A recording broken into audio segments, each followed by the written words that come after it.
Time for section 2, the algebra of functions. So in this section, we are going to look at how you can add functions, you can subtract them, you can multiply them, and all that kind of stuff, and then think about domains of the resulting functions, and then most importantly at the end, the difference quotient.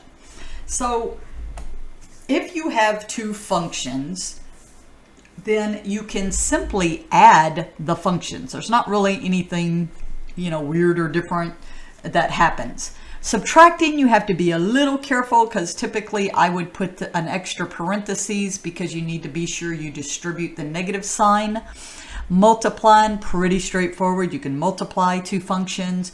Dividing, pretty straightforward. However, you always have to worry about that denominator, right? Because that's where we talked about the domain of plugging in a particular value, where certainly you cannot let your denominator equal 0. So notice it says the domain of adding, subtracting, multiplying is the intersection of the domain of each function, so what they have in common, and then the domain dividing is also the intersection, but you just have to be sure you're not including any x values, which you're going to end up dividing by 0. Then the last part is really, really important, and I say this because I teach calculus, and this starts in calculus, and I know you're like, what? I'm not in calculus. Trust me, if you write this down. Miss Cindy said if you are ever in calculus, you're going to need this formula, and you will see it again.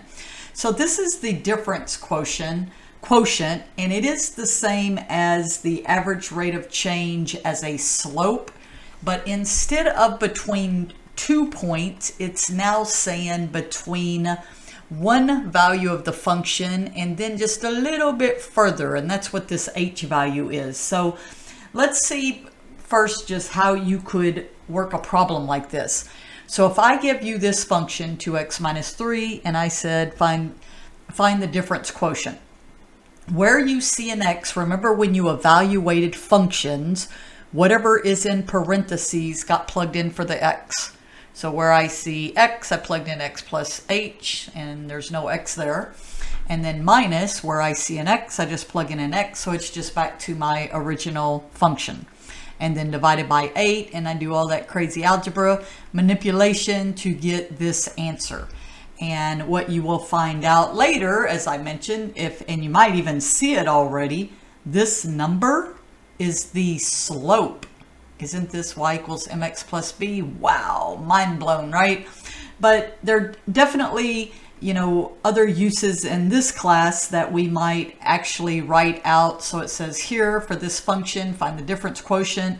These can get a little bit more difficult just because they're a lot more algebra, right? So where you see x squared, you plug in x plus h squared. Here is another x plus h. Okay, so this is my f of x plus h to multiply everything out and get this piece. And now from here, you can see that I brought this over. This is our original function. And this is where I said it's just a lot of algebra. What is going to end up happening, or should happen, is everything that has an h. Okay, so you should end up with anything that has an h, as you can see here. I'm going to be able to factor this h out to cancel. So your next to last line, I guess I would say, because this is really the last line, is everything on top, the numerator, should have an h.